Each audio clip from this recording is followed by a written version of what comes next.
The first thing I noticed when I got home wasn't the silence, it was the envelope. Just sitting there on the kitchen table like a forgotten bill. White, sealed, and marked with my name in Lena's looping, neat handwriting. I stood there for a second, my keys still in my hand, trying to process the oddness of it. Lena never left notes. We texted, talked, bickered like any normal couple. A sealed envelope felt like HR. I opened it. Inside was a document titled, in bold, Revised Household Protocols. Underneath, in Lena's meticulous formatting, were 15 numbered items. Item 1. All household interactions between 6:30 p.m. and 9 p.m. shall be pre-negotiated to maintain optimal emotional efficiency. Item 2. Affection must be requested verbally. Physical touch without explicit prior consent is to be avoided. Item 3. Dinner conversations are to be limited to pre-approved topics. Please refer to the rotating safe dialogue list on the fridge. It went on. Bullet points. Subsections. A section titled Affection Hierarchy. Another called Weekend Task Delegation Grid. It read like a policy memo from a mid-sized tech firm. I scanned the whole thing twice, waiting for a punchline. A smiley face. Just kidding. Nothing. Just 15 increasingly bizarre directives on how Lena expected our relationship to function: intimacy, chores, conversation, even silence itself. Regulated. I didn't say anything. I folded the paper carefully, slid it back into the envelope, and tucked it into my coat pocket. My mind was buzzing, but I kept my face still. I was too tired to start something. After a 13-hour day of coding through other people's chaos, I wasn't about to decode my own. Lena was in the kitchen, plating something that smelled too healthy to be comforting. Hey, she said, glancing at me with that half-smile she used when she was testing something. Did you see it? Yeah, I replied, pulling off my jacket. I saw it. She tilted her head, her eyes sharpening like she was about to conduct a performance review. So? Thoughts? Feedback? I sat down slowly, not looking at her. I'm still processing, I said carefully. It's structured. She beamed. Exactly. It's about creating emotional clarity. No more guesswork. You always say you don't like passive aggression. This eliminates that. I stared at my plate. Something involving quinoa and what might have been seaweed. I didn't realize we were in need of a merger agreement, I muttered. She didn't laugh. This is a shared operating system, she said. If we want to scale emotionally, we need guidelines. I looked at her then. She was serious. Completely. Not a joke. Not satire. This was her answer to the friction we'd been feeling lately. A protocol. A document. Like love could be debugged. Well, I said, picking up my fork, thank you for your documentation. She watched me for a moment like she was waiting for a deeper reaction. But I didn't give her one. I chewed silently, the air between us thick with the hum of performance. Somewhere deep inside me, something quiet started to twist. I didn't know what it meant yet, but I felt it, the first crack. The first line of code failing to compile. And still, I smiled. Polite. Professional. Like a man taking notes during a meeting he didn't ask to attend. It wasn't like this in the beginning. When I first met Lena, everything felt easy. I was 29, she was 27, and we met at a friend's 4th of July barbecue in Austin. She wore this ratty NASA t-shirt and told me the difference between a nebula and a supernova while double-fisting ribs. I thought she was the coolest person I'd ever met. Back then, she laughed a lot. Called me Data Boy because of my job. We stayed up until 2 in the morning building a fort out of couch cushions and drinking wine out of coffee mugs. She didn't care that I couldn't cook, and I didn't care that she snored like a congested squirrel. It was fun. Messy. Human. That was about 3 years ago. Since then, things changed. Not all at once. It wasn't like I woke up and found myself in a controlled experiment. It was slower than that. More systematic. The first flag was game night. I'd been running a weekly online RPG with a few old friends, Thursday nights, 8 to 11, every week for almost 5 years. One night she sat beside me on the couch while I was mid-campaign and said, I just feel like Thursday could be our night. I told her it already was me and the guys. She smiled, but it didn't reach her eyes. It's not a complaint. Just a suggestion. For balance. Next week I canceled game night. Just for that one time, I said. But I never got it back. Then it was the thermostat. She hated being cold, so she set it to 78 and called it non-negotiable. I'd wake up sweating like I was sleeping in a sauna, but she said, you run hot anyway, right? As if that solved it.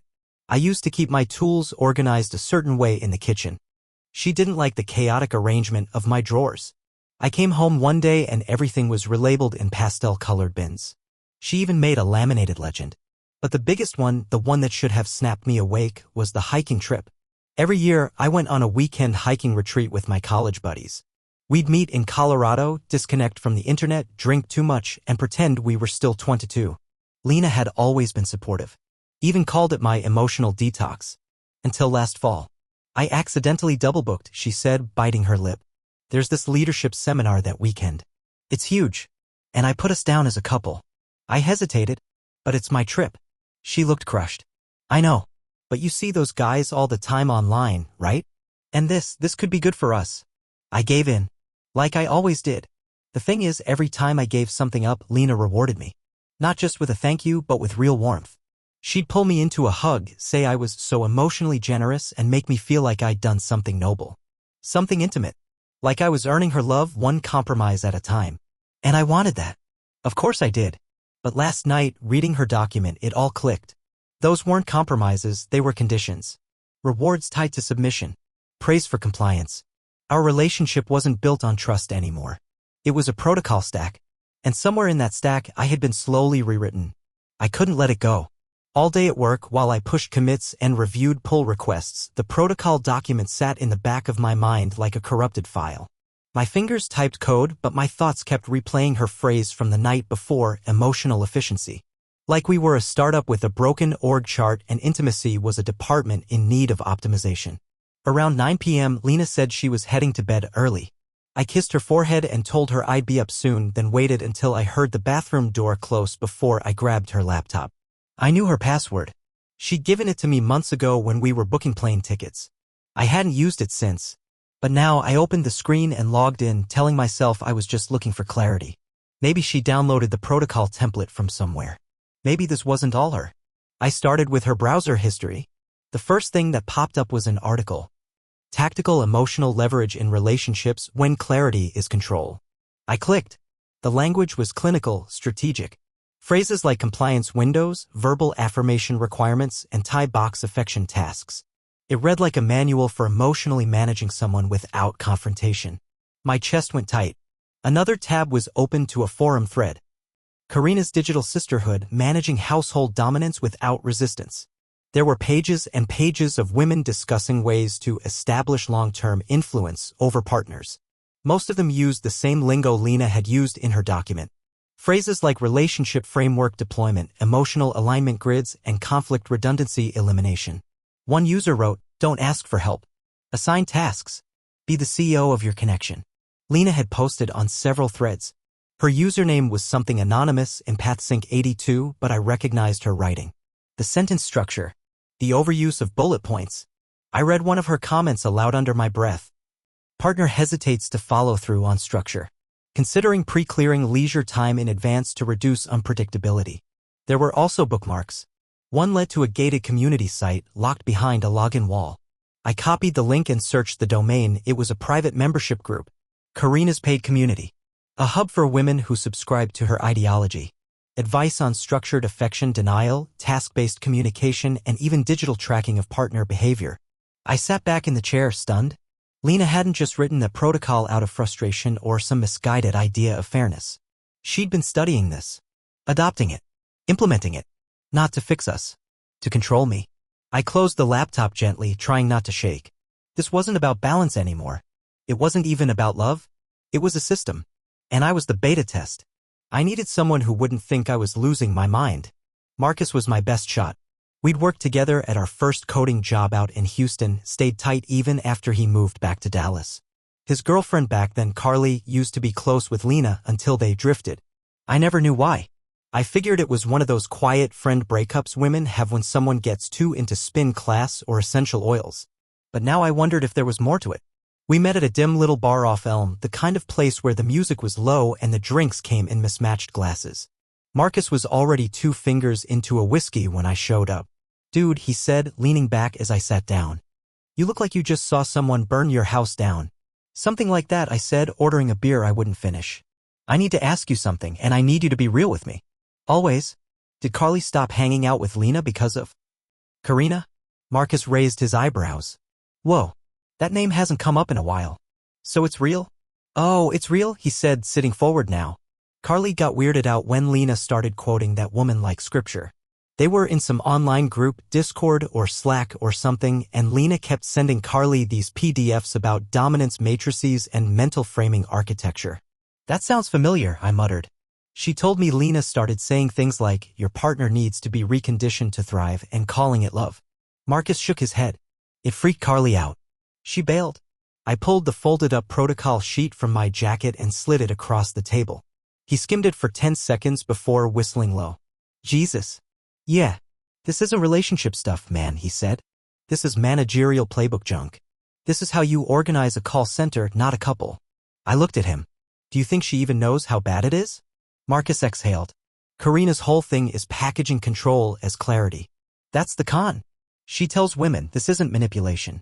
It's structure. It's leadership. He tapped the paper with his finger. The more you comply, the more it affirms that she's right. That the system works.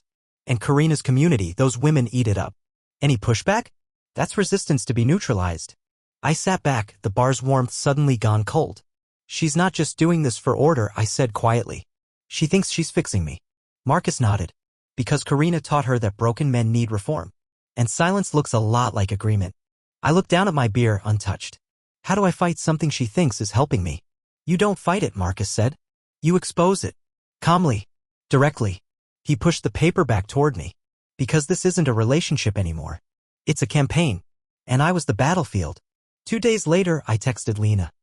Dinner Friday. Jazz Lounge. 7:30, just us. She replied 10 minutes later with a cautious. What's the occasion? You'll see. I booked the same corner booth we'd sat in for her birthday last year, the one with the low lighting and the velvet curtain that made it feel like a hideout from the rest of the world. Back then, we'd laughed until closing, slow danced between tables when no one was watching.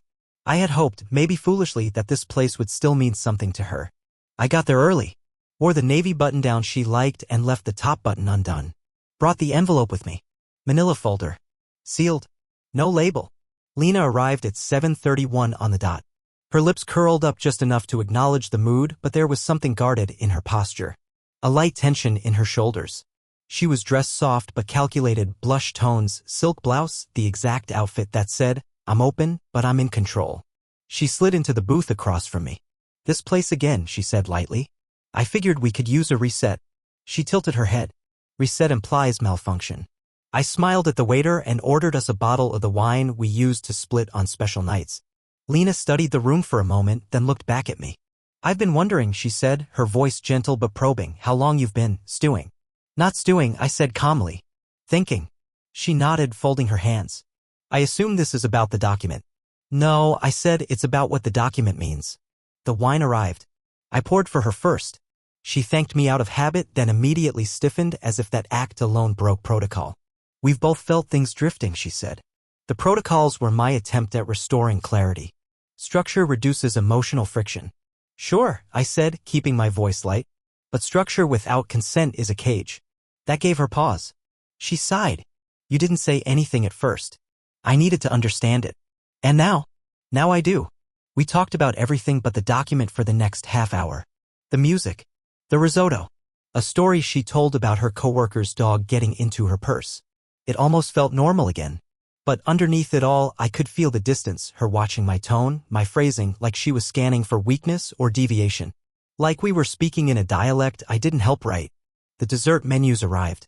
I waved them off. Instead, I reached into my coat and placed the sealed folder on the table. Lena's eyes dropped to it. She didn't touch it. Just looked up at me. What is this? I met her gaze. My response.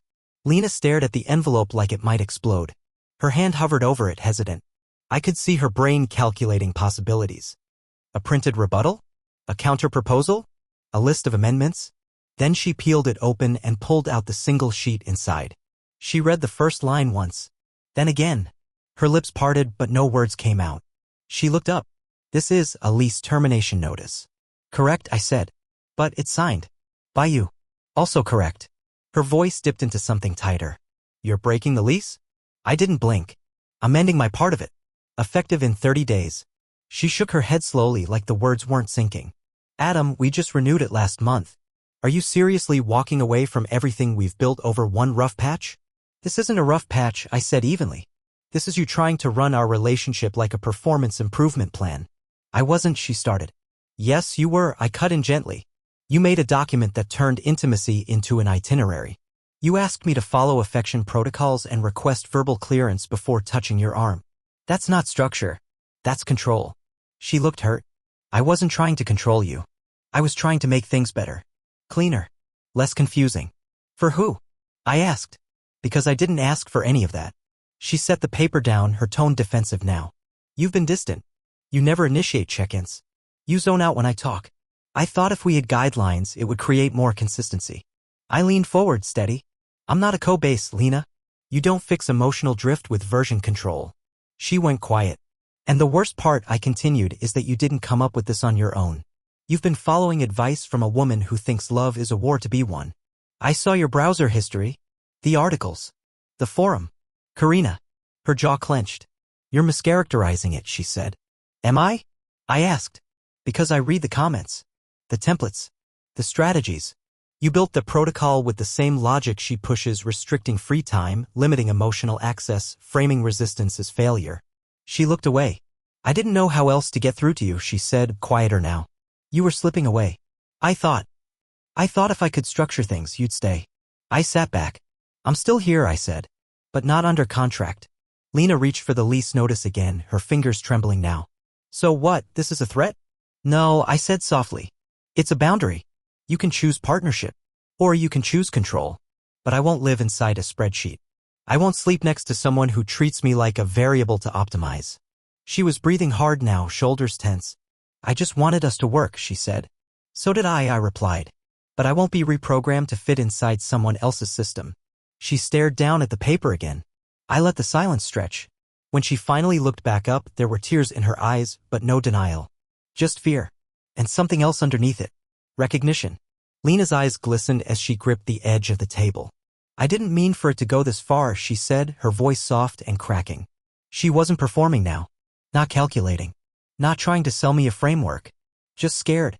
I didn't say anything. I needed her to get there on her own. She reached for the envelope again, her fingers tracing the edges of the paper like she was trying to rewrite what was printed. I thought, if I made things clearer, you wouldn't leave, she whispered. If I set expectations, you'd feel safe. No, I said calmly. You thought if you controlled every variable, you could prevent the outcome you feared. She looked up, tears now slipping down her cheeks. Because I was afraid. I nodded once. There it is. She pressed her lips together like she was trying not to fall apart. I started following Karina after you pulled away that winter, she admitted. You were working nonstop. You stopped holding my hand. You stopped asking how I was doing. I'd talk and your face would go blank. And every time I tried to bring it up, you'd say, I'm tired or not now. I thought I was losing you. So you signed up for a system that told you how to fix me, I said. She said the problem wasn't us, Lena continued, wiping her cheek with the back of her hand. She said men need frameworks. Predictability. That chaos makes them shut down. And I believed her. I thought if I just gave you the right map, you'd come back. I leaned forward. Lena, you didn't lose me because we were chaotic.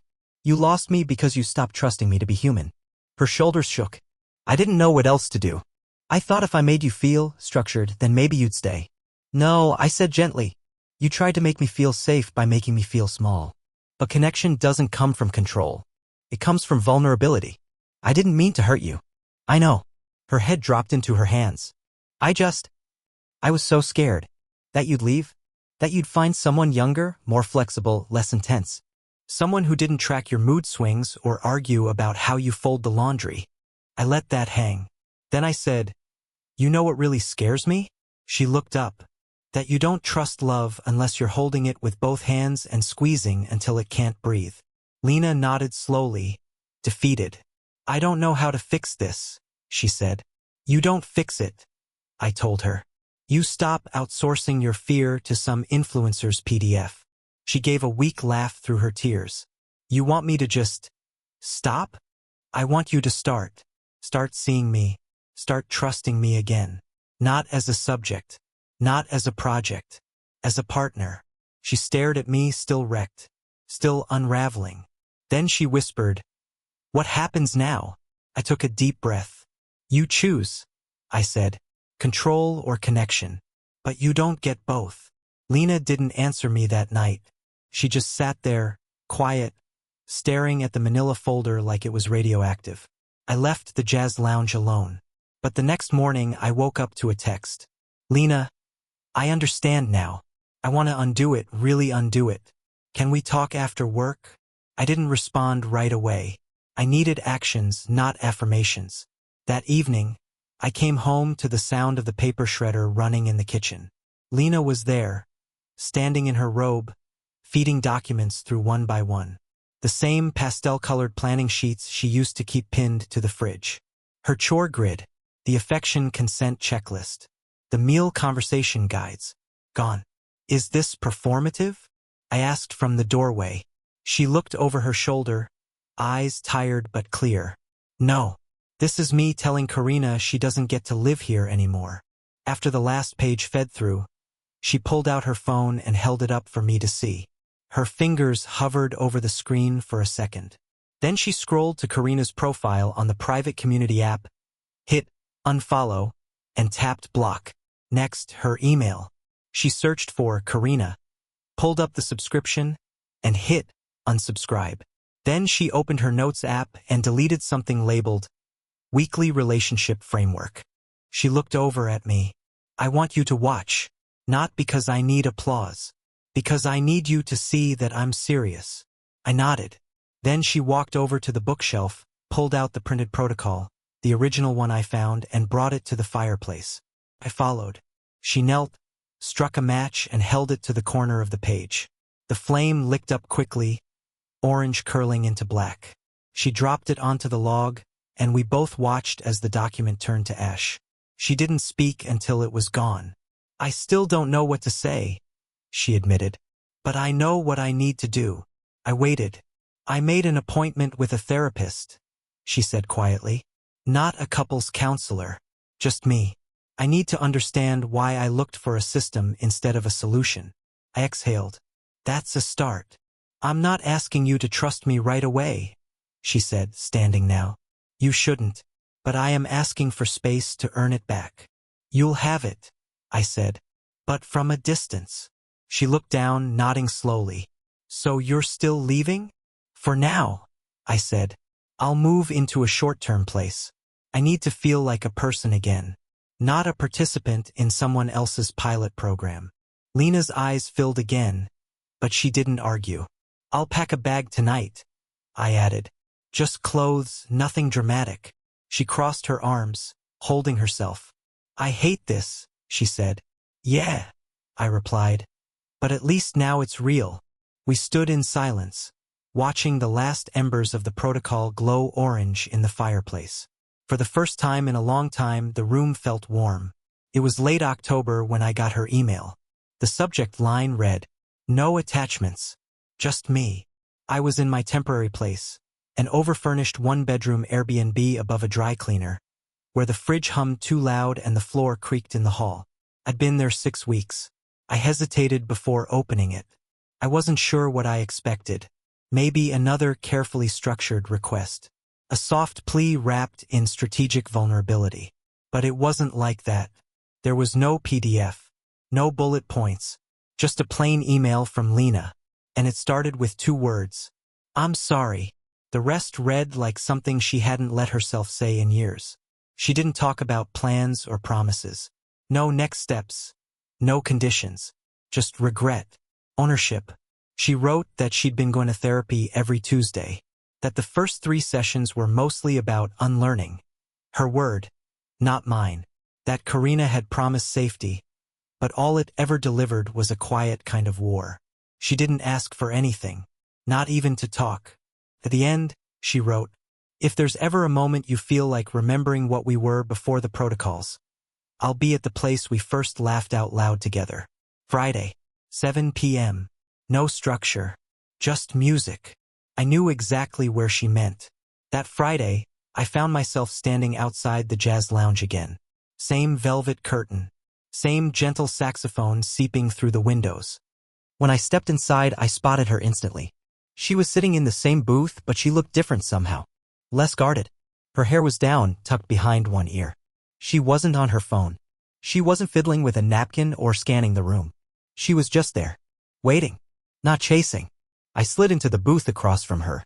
Hi, she said quietly. Hi. The silence between us wasn't tense. It was open. Like space being made, not avoided. I didn't think you'd come, she said, giving a small smile. I didn't either, I said honestly. We sat there, letting the music fill the gaps. Then she reached into her purse, not for a list, not for a folder, but for a folded sheet of paper. I raised an eyebrow. She handed it to me, smiling nervously. It's not what you think. I unfolded it. At the top, it said, things I got wrong. It wasn't a manifesto. Just a list of plain-spoken truths. No formatting. Just realness. I don't want to set rules anymore, she said. I want to rebuild trust. Even if it means starting from the sidewalk. I nodded, folding the paper and tucking it into my jacket. We'll see where the walk goes. We talked. And laughed. And remembered. For the first time in months, the conversation didn't feel like a test. When we left, I didn't move back in. Not yet. But I came home with her. Just for a few hours. I slept on the couch. On my terms. And that was enough for now. It was a Sunday morning about 6 months later when I found the envelope. This time it wasn't sealed like a legal notice or typed like a corporate memo. Just a soft, cream-colored card sitting on my nightstand, folded neatly, my name handwritten across the front in her slightly slanted print. Adam. She was still asleep when I picked it up, curled on her side, one hand under the pillow, the blanket half off like always. The windows were open. Spring breeze rolled in, smelling like cut grass and coffee from the corner cafe. I opened the envelope. Inside was a single page titled, Things I Love About Us. There were no bullet points. No to-dos. Just short lines, each one like a thread pulled loose from something tightly wound. The way we can sit in silence without it being awkward. How you make that stupid robot voice when the rice cooker beeps. That one time you cried during a nature documentary and blamed allergies. Your patience when I'm a storm and you're trying to be a rock. How we fight cleaner now. How you told me no and meant it. The fact that you came back, but only after I met you halfway. I read it twice. Then Lena stirred, groggy-eyed, stretching like a cat. You found it, she said, her voice thick with sleep. Yeah, I said. I did. She sat up slowly.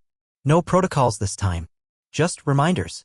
I nodded, slipping the paper back inside the envelope. This one's allowed on the fridge. She laughed, and it wasn't polite or nervous or tentative. It was real. Bright. Easy. We got up and made breakfast together, something we hadn't done in a while. No assigned tasks. No time limits. She burnt the toast. I dropped a glass. It didn't matter. Around noon, she surprised me again. You know what we haven't done in forever? What? Hike. I looked up. Seriously. She grinned. I found the trail we used to love, the one with the stupidly long switchbacks and no cell signal. You in? I thought spontaneity wasn't efficient. She smiled. I traded efficiency for joy. Thought you might come with. We packed in 10 minutes. Threw sandwiches and water bottles into an old backpack. No plan. No timer. Just a trailhead and open sky. As we hit the path, dust kicking under our shoes, I glanced over at her. She looked lighter. Like someone who'd finally shut down the operating system and remembered how to breathe. And me? I felt like myself again. Not optimized. Not scheduled. Not measured. Just walking beside someone who finally stopped trying to manage the love she was afraid to lose. And this time it was enough.